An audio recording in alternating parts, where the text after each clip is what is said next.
Hello there and welcome once again to The Verdict. I'm Mick Cornett along with Kent Meyers. We're here every week meeting interesting people and dealing with topical issues, and we welcome back an old friend today. Yes, we're having Keith Gaddie join us again, Dr. Keith Gaddie, joining us for I don't know how many times, but a lot. We've lost track. We have lost track, but we really appreciate him giving us his time on some very interesting things he's got to discuss. Keith's got a new book. And yes, he's indeed. always a great person to bounce current political topics off of. And so we're going to talk politics and his new book today on The Verdict. We'll be right back.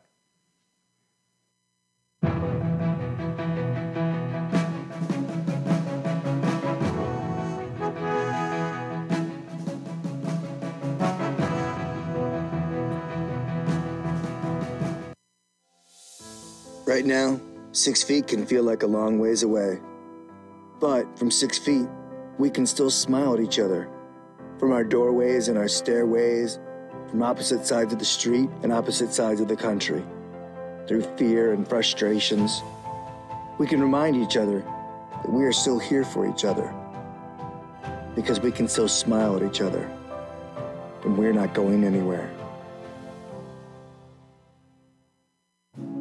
Military service ran in my blood. Starting from my father, which joined the Navy, on the Chickasaw side, my uncle, which served in the United States Army. I'm Benjamin Espinosa, Chief Petty Officer, United States Navy, and I'm Chickasaw. I went to the Secretary of Defense's staff at the Pentagon in Washington, D.C., which ultimately led to becoming a combat support technician for Naval Special Warfare, specifically SEAL Team 10. I think to be proud and to love your tribe, to love being Chickasaw, you also have to love being American. You also have to love everything that America stands for.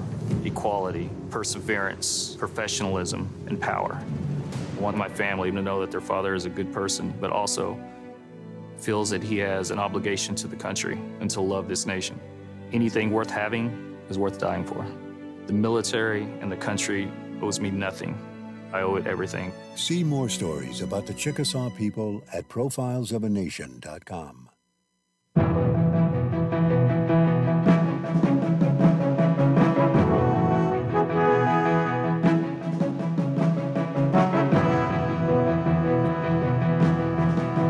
Welcome back to the set of The Verdict. I'm Mick Cornett, along with Kent Meyers. Kent's going to introduce today's guest. I want to mention that Keith has a new book out. And we'll talk more about this in just a minute, but it's called The Supreme Court's Democratic Spaces. Very interesting title, and we want to find out what that's about, but I will give you a little pre-promo. It is out and available for sale, and we'll find out more about that. He is our resident expert on politics and all things political, as well as being a professor in the Architecture College at the University of Oklahoma. Keith, sure glad to have you back. Kent, it is sure nice to be back. Mick, good to see you. Pleasure to be here. Keith, tell us about your new duties down at the University of Oklahoma. Well, for about 4 years, I've worked as a special advisor and assistant to the president of the university. And this fall, I also picked up the job of being Associate Dean of the College of Architecture. The Dean, Hans Butzer, who, of course, designed the Scissortail Park, the beautiful Oklahoma City bombing memorial with his wife, Tori, is the Dean of the college. And he asked me to come in and help him with college administration, some modernization, fundraising. Tremendous opportunity to work with really great creators in the College of Architecture. When did you take those duties?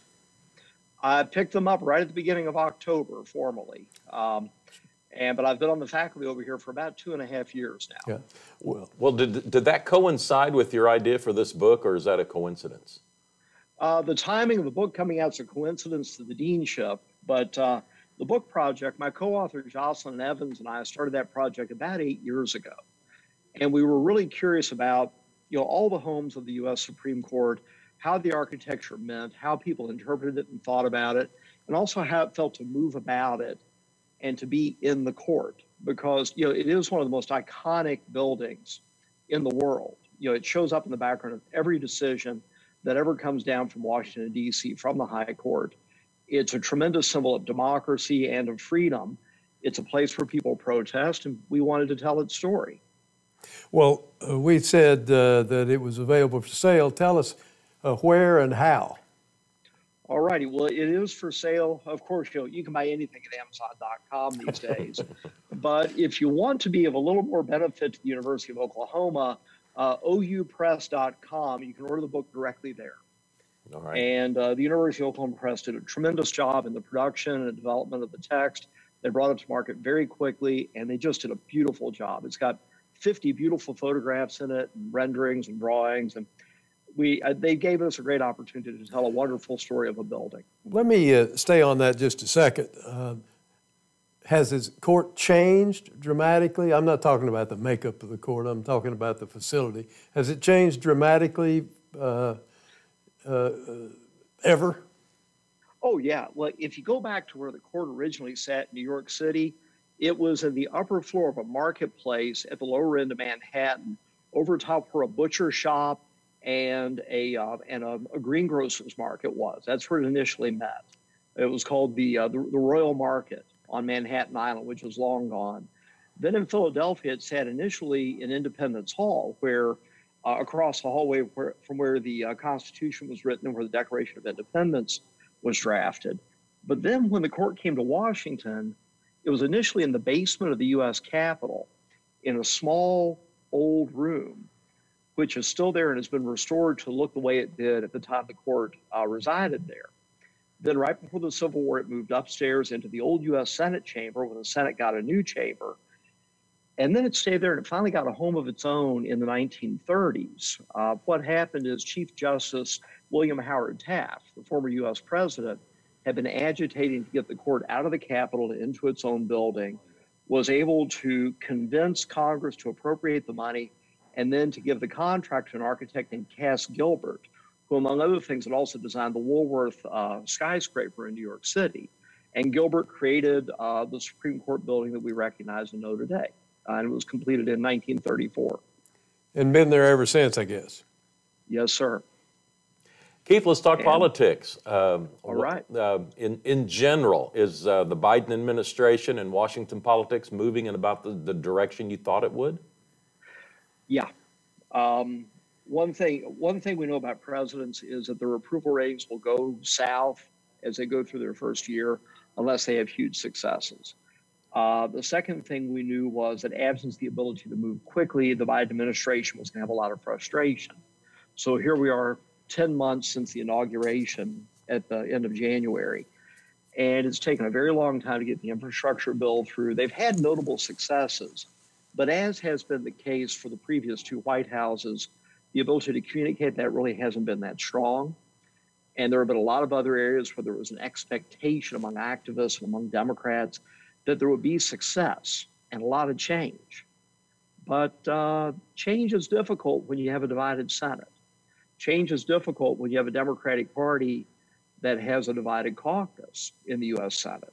And so the Biden administration is a bit frustrated right now. I mean, we're going to have to look back and take a careful look at what happens with end-of-term legislation in early December and how that's received by the public. But the situation right now is one where, among a variety of activists and also among the general media, there's a lot of criticism that will be leveled at the president and the White House for not doing more, even though a lot was done. Well, we entitled this show, Can't We Get Anything Done? That was in part aimed at the national scene, but also the local scene. But we'll talk about that in a little bit. Do you sense that there has been a lot done up to now? Well, in Washington, I would say that there has been a good bit done. I would say that the infrastructure bill that came out over the course of the next year will have huge ripple effects because a lot of these are the kind of jobs that feed into the kind of constituencies that have hurt over the last few years in the economy. So it feeds into construction, it feeds into next generation technology. Hopefully it also feeds into alleviating the problems we're having with transportation infrastructure and the supply chain. These are ongoing difficulties. Locally, I think we're getting as much done as we need to get done, probably for lack of a better way to put it. The concerns we had in Oklahoma regarding revenue a couple of years ago appear to have faded a bit. We seem to be past the worst of the economic crisis with regard to the pandemic. Energy prices seem to be holding okay, although at the end of November, we were looking at a downturn in petroleum futures, which never bode well for Oklahoma, never bode well for us. And yeah, I think all in all, we can say that we are getting none of those things we need to get done. But I don't know if anybody's sure what the agenda for the future looks like for Oklahoma in the context of state government. The cities are setting their course, but in terms of the state writ large, I'm not sure where we are. At the federal level, midterm elections come up next year. What do you expect? Oh, well, I mean, the expectation is always that the Democratic Party, which is the president's party, will lose seats in the midterm. The one thing we have to start watching out for in the coming months, Mick, is the retirement wave in the U.S. Senate and U.S. House of Representatives. Typically a president's party ought to lose probably about 20 to 25 seats at a midterm. If the Democrats do that in the upcoming election, they lose their majority in the U.S. House. The Senate can sometimes be countercyclical depending upon where the seats are. We look back at the Virginia gubernatorial election this fall. We saw what happens when African-American and Latino voters are not mobilized at the level we see in a presidential election. So a lot of it is about mobilization and turnout, but the default bet is that the Democrats lose control of Congress. Well, insofar as the Senate is concerned, do you see a significant turnover in the Senate? I know you said it depends on where the seats are, but what if you had to pin it now, how would you handicap the Senate change?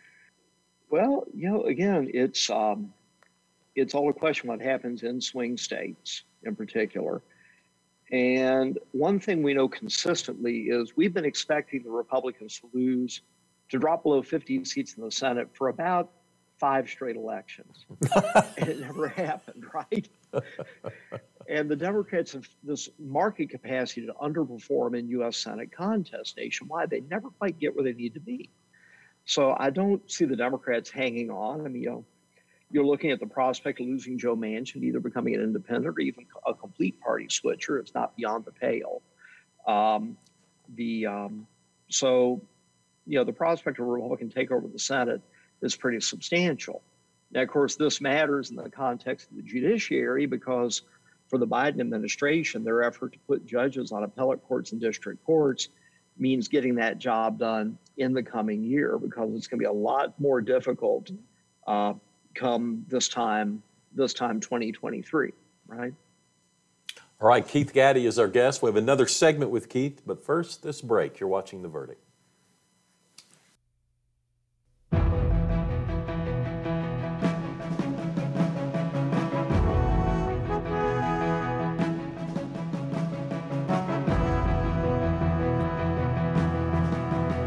OU Law has a history and heritage that are unparalleled.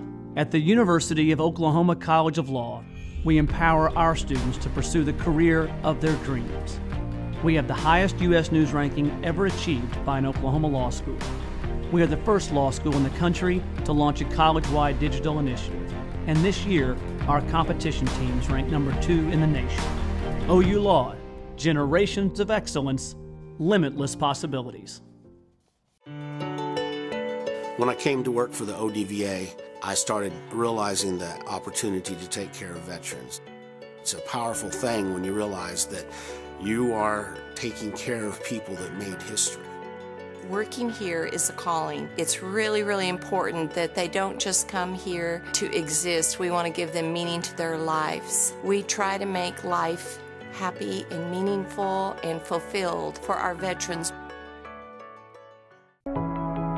The Vet Hero office at the University of Central Oklahoma, it is a one-stop shop for veterans when they're trying to get their education. I call it my encore job. I get to take care of veterans. We help them transition. I was that guy that transitioned after 24 years, and in the end, GI Bill is a benefit that those soldiers, sailors, airmen, Marine earned. It was the thing that made us the greatest country in the world coming out of World War II, and it will continue to do the same thing for this future generation of service members.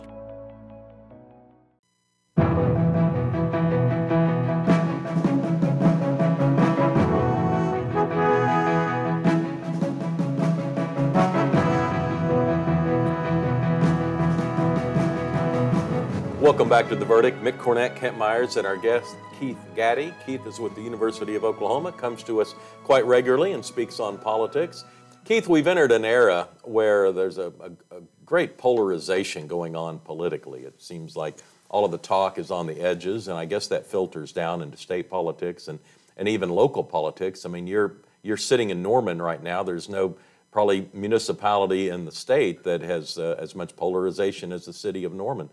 But I'm wondering where all this is going. Is this a short-term trend, or is this kind of some monumental shift that someday we'll look back and say, well, those were the good old days, because it only got much, much worse. What do you think? What's your prediction in that regard?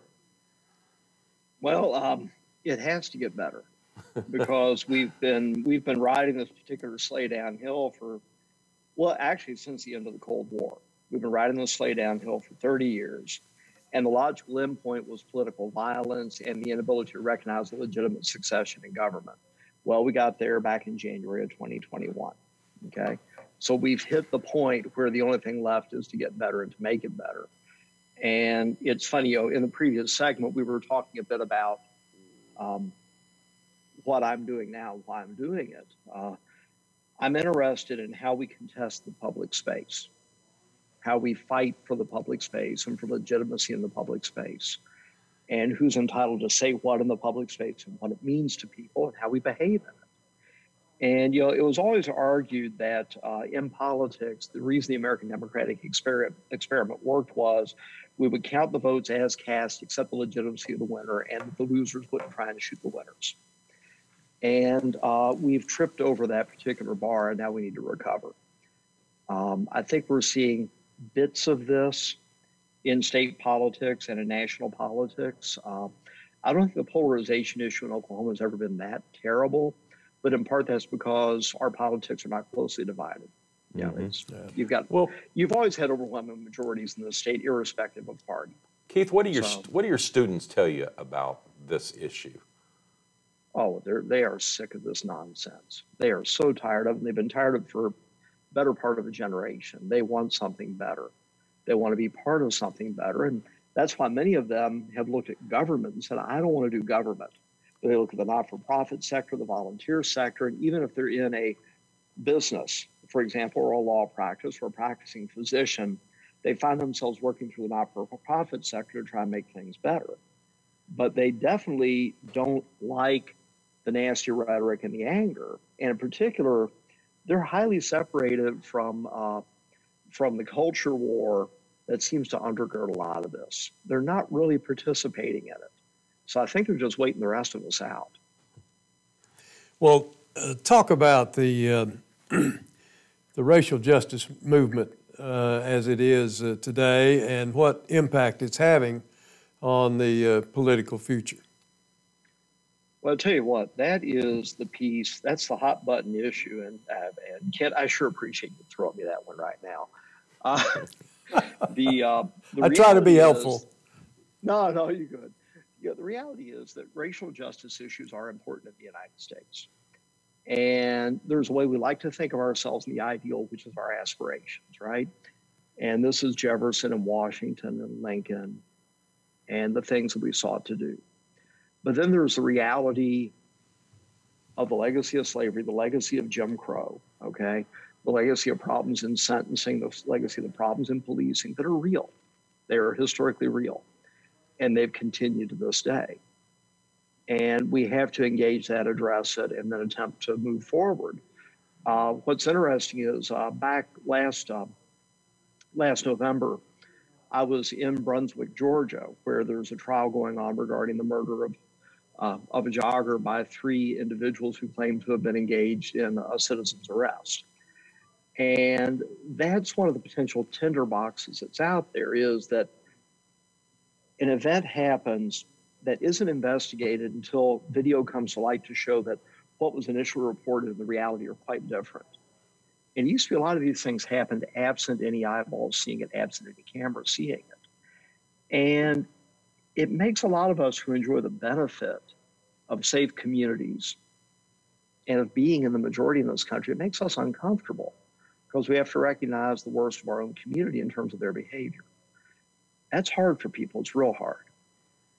And it gets people upset because they feel like everything that they've ever accomplished, their own hard work and efforts, is somehow being claimed to be illegitimate. And you get pushback against those who are protesting for racial justice. But the reality of America is we've pushed down on a lot of people who are not part of the white majority that were in the moral nation. And I think they've grown tired generation after generation of that. And we're going to have to come to terms with it. But I think the next generation of kids are better at it. They seem to have stepped past it. So let's see if they can't keep it up and put the focus on the merit of the individual.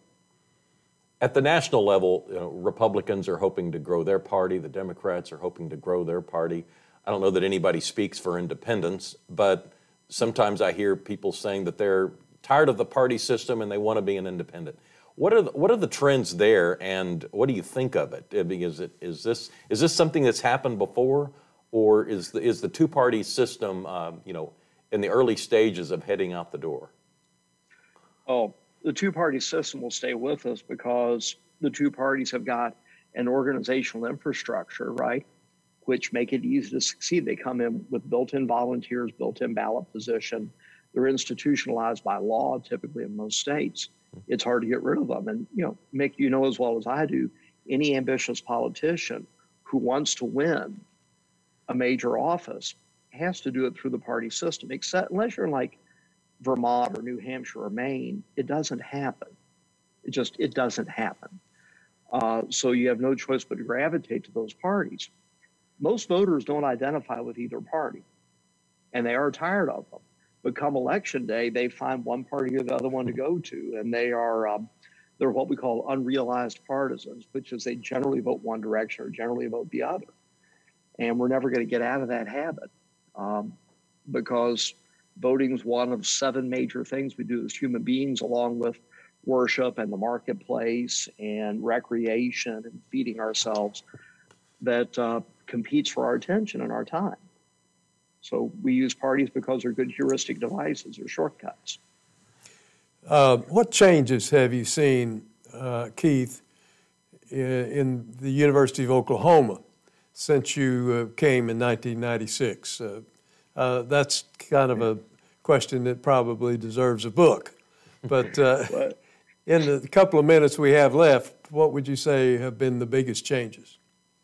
Well, before President Warren retired, I answered this question to him because when I interviewed here, right after the oil bust, fiscal plan's in terrible shape, $200 million in the endowment. A lot of the faculty were kind of aging out a bit. And I called my wife, Kim, up from the airport in Dallas, and I said, David Board just became president here. I think something great could happen. And by the time he retired, we're sitting at $1.7 billion in the endowment, beautiful construction on campus, national championship and perennially winning football program, great athletics, incredible student body, great alumni support, and a growing reputation in the country and around the world for great academics. So George Lynn Cross's argument to have a university of which the football team might be proud had come to fruition. And Jim Gallagher saw us through a very tough year that prepared us for pandemic by getting our economics in order. But now with Joe Harris, the possibilities are endless. The move to the SEC is going to change things for OU in a manner no one expected in terms of revenue and attention. We are one of the world's great universities, and I've been privileged to sit here and watch it happen all around me. Keith, we're going to have to interject and have you back another time to finish some of those thoughts. Really appreciate you coming on the show again and sharing your views. Yeah, thank you, Keith. Pleasure to be here, gentlemen. Kent and I'll be back with a final word after this.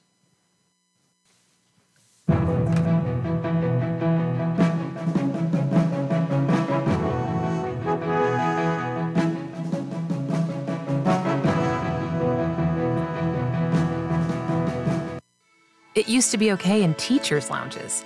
It used to be okay in maternity wards.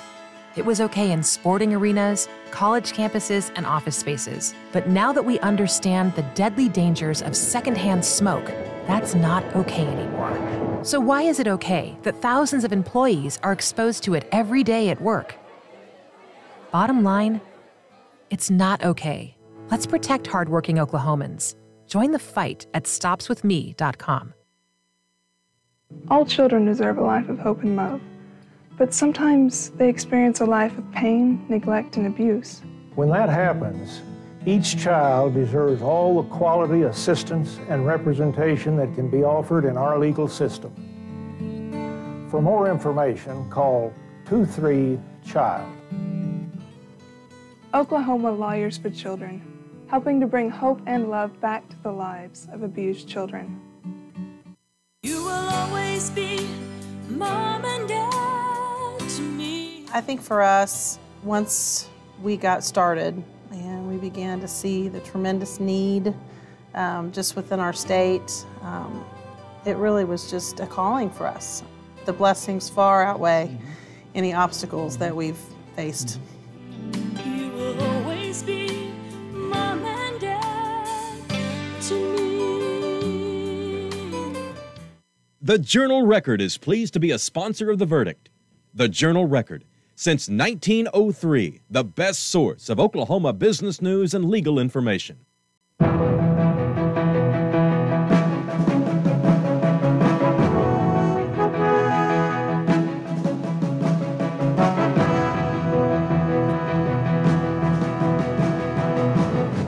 Welcome back to the set of The Verdict. Mick, Cornett, Kent Meyers wrapping up the show with Keith Gaddie. Yeah, Keith's always good to come on, and every time he does, he brings us good information. He's quite a scholar and just genuinely a very nice guy. University of Oklahoma is lucky to have had him all these years, and I hope they can keep him a lot longer. His latest book is The U.S. Supreme Court's Democratic Spaces. He said that you could get it on Amazon and some other places. And we have a couple of websites to draw your attention to. You can get more information at the University of Oklahoma. Law.ou.edu will get you in touch with the law school. And we have a website ourselves. It's called theverdict.tv, theverdict.tv. You can log on and tell us about a show you'd like to see or a guest you'd like to see on a future show. That's going to do it for this week. For Kent Meyers, I'm Mick Cornett. We'll see you next week right here on The Verdict.